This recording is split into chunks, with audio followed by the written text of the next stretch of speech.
Planos de negócio conjuntos, JBPs, Joint Business Plans. Isso é uma questão que se aplica a todas as relações entre a indústria e os distribuidores. Isso é algo seletivo. Como é isso na tua empresa? Como é isso no teu mercado? E a parte disso, de que forma que isso acontece positivamente ou que realmente promova o desenvolvimento dos negócios e dos interesses tanto da indústria como de distribuidores? Eu sou Sérgio Molinari, esse é o meu canal no YouTube e a gente vai falar aqui de um dos temas que eu acho que são entre os mais úteis na relação entre cliente e fornecedor, entre indústria e distribuidores no mercado de food service, e queria então fazer uma proposição aí para você. Se você é da indústria, compartilhe isso com seus principais distribuidores para pensarem juntos. Se você é de uma distribuidora, compartilhe isso com os seus principais fornecedores para vocês pensarem isso juntos, porque muito provavelmente, se esse tema for aprimorado na tua relação cliente-fornecedor, todo mundo vai ganhar, incluindo o cliente em comum de vocês, os operadores desse mercado.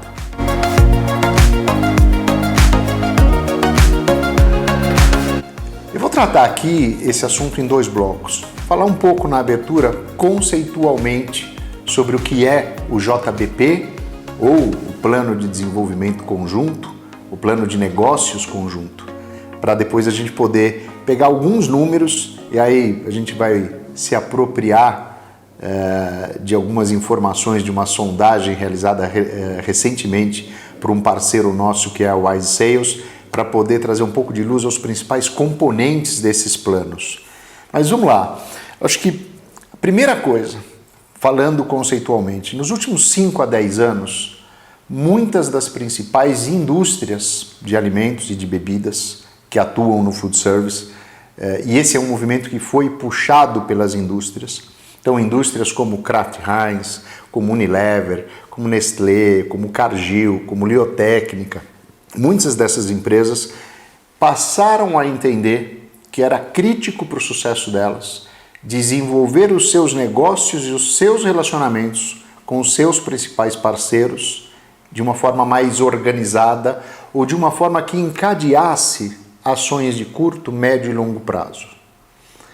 E o entendimento de como isso funciona hoje nas principais relações de clientes e fornecedores, nessa cadeia de abastecimento do food service, acontece na forma desses JBPs. É uma palavra que seguramente você já utilizou ou já ouviu ou já tratou na sua rotina diária. Então, primeiro ponto é, por trás do JBP, o que existe é um conjunto de premissas e de objetivos estratégicos que são negociados entre os dois lados, entre os dois elos, para que eles encontrem juntos uma forma de desenvolver o seu negócio, as suas vendas, um conjunto de marcas, um conjunto de produtos e etc.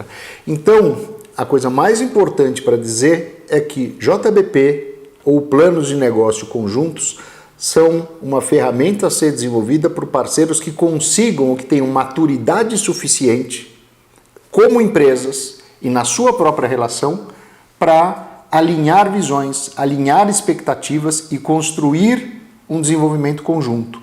Ou seja, é muito mais do que pensar de uma forma tática o que fazer num plano imediato para alavancar o volume de vendas.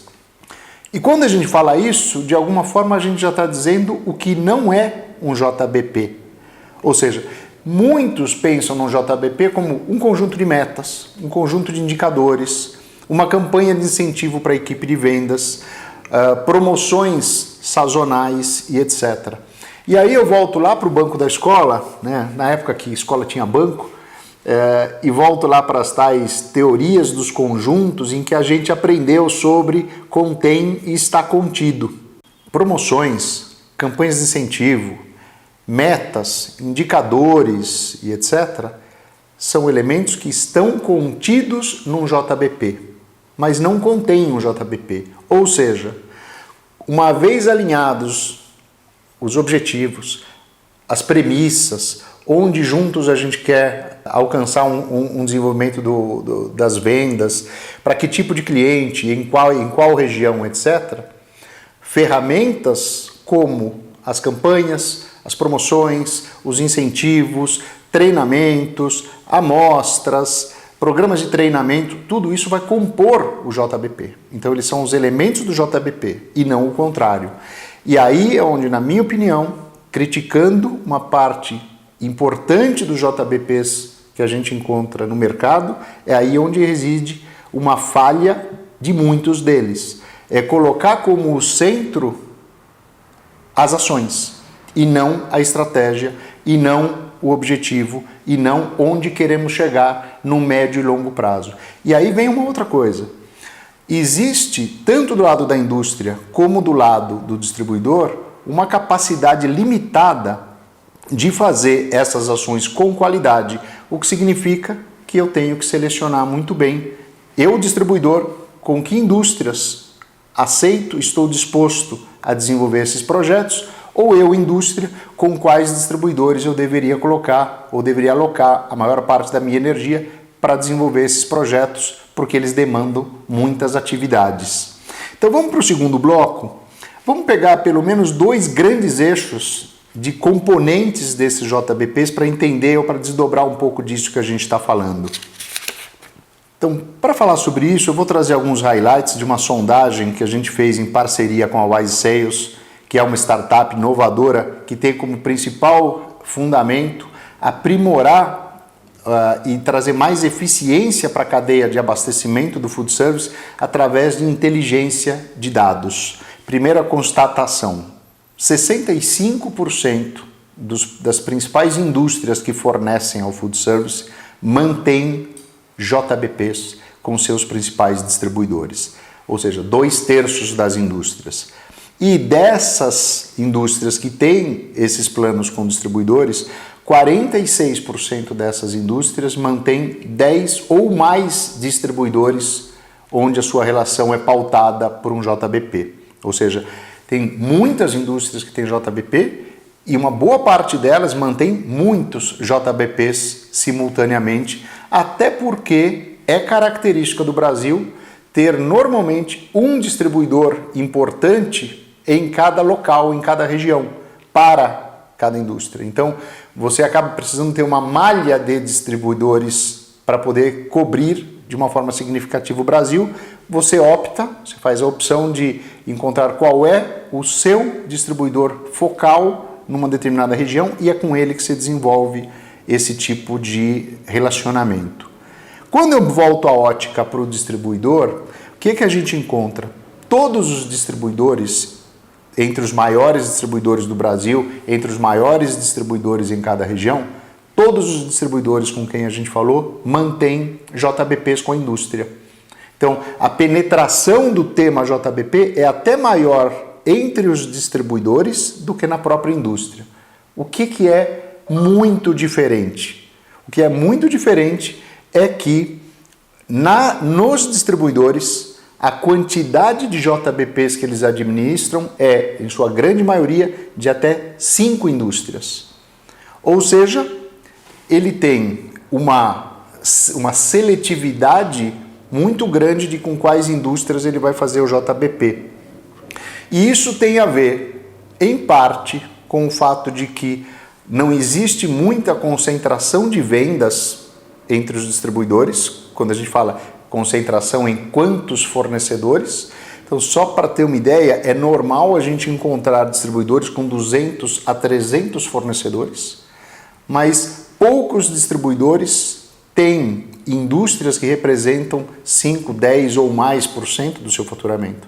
Então, ele é, por um lado, seletivo, porque não existem muitas indústrias que representam grande parte do seu faturamento. Mas, em boa parte, eu diria que até mais importante é a capacidade do distribuidor em administrar muitos JBPs simultaneamente é uma capacidade muito limitada.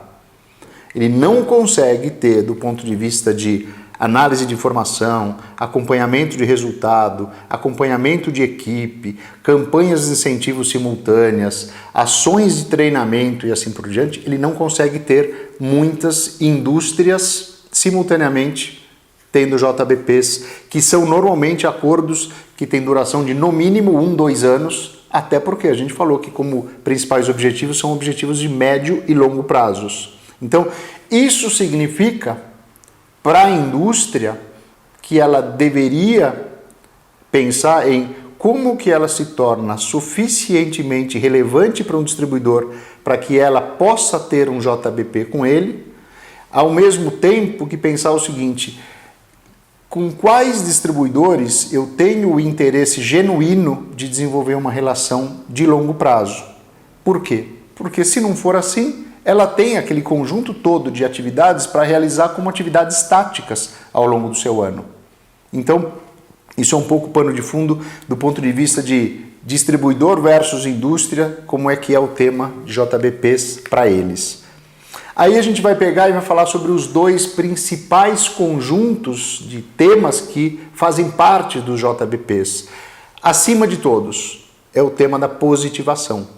Positivação que é vista normalmente ou como número de clientes servidos pelo distribuidor, ou atendidos pelo distribuidor, ou para quem o distribuidor fatura, faturamento total, ou faturamento daquela indústria em particular, ou de determinados itens. Então esse é o principal elemento. 70% dos JBPs da indústria tem como principal elemento do JBP uma grande visão de como desenvolver positivação junto aos distribuidores. E isso faz muito sentido.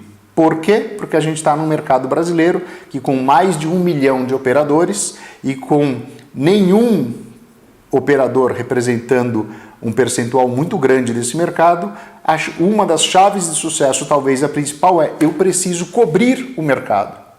Então, se eu não tenho uma expansão contínua da base de clientes, eu não sou tão representativo quanto deveria no mercado. Então, principal objetivo, e aí eu não estou falando só da meta, só do indicador, mas principal objetivo estratégico do distribuidor e da indústria é, e deveria ser mesmo, cobertura de mercado, que a gente interpreta na forma de positivação.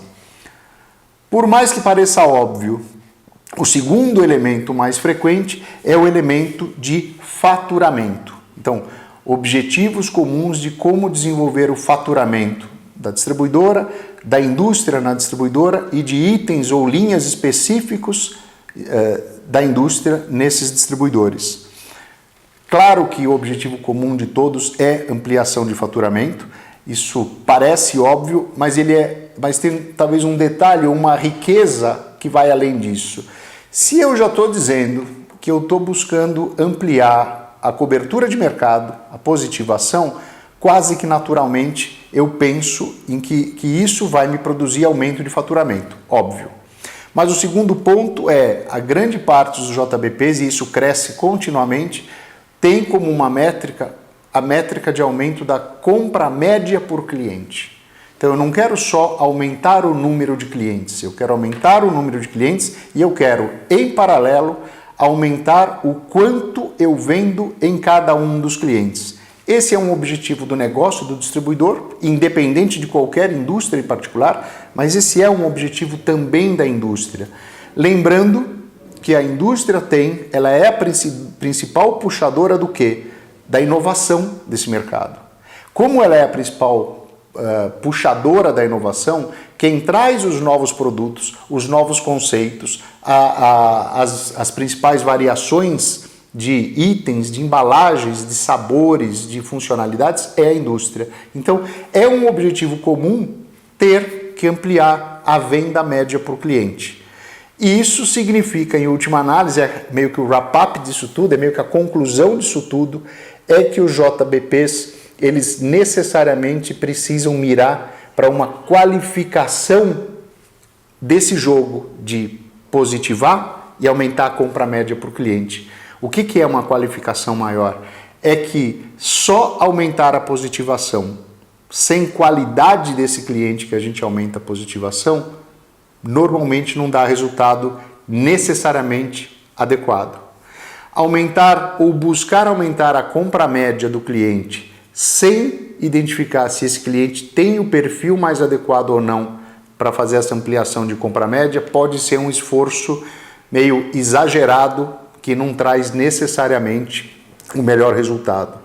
Como é que a gente enxerga que deveria ser esse esforço conjunto entre indústria e distribuidores através do JBP? Sendo muito mais assertivo nas escolhas. Quais escolhas? Em que cliente expandir? E a partir do entendimento de em que cliente expandir, dizer para esse cliente, que é o meu alvo de expansão, qual é a minha abordagem, qual é o meu produto, qual é a forma de fazer com que ele compre um pouco mais da distribuidora de uma forma geral e dos meus itens da indústria de uma forma específica. Sem essa qualificação, dificilmente a gente maximiza o resultado possível da relação entre indústria e distribuidor. E quais são os dois elementos-chave que a gente entende para esse processo? Um uso crescente de tecnologia. Ser cada vez mais analítico, cada vez mais preciso através da tecnologia. E segundo, tão crítico como é qualificar as pessoas para que estejam prontas e que estejam mais entendam melhor desse tema e estejam mais preparados para desenvolver as estratégias de como isso vai acontecer no dia a dia, ao invés de simplesmente replicar práticas que, por mais que funcionem, são as práticas que já são parte do dia a dia das equipes de vendas, por exemplo, dos distribuidores. As pessoas, especialmente as lideranças de vendas e de trade marketing da indústria e dos distribuidores, precisam se desenvolver em relação a esse tema que a gente desenvolveu aqui através do JBPs. Então, espero que isso seja um tema interessante para a discussão de indústria, distribuidor e vice-versa, e a gente está a postos aqui para poder atender uma eventual necessidade de vocês para essa discussão. Boa sorte, sucesso!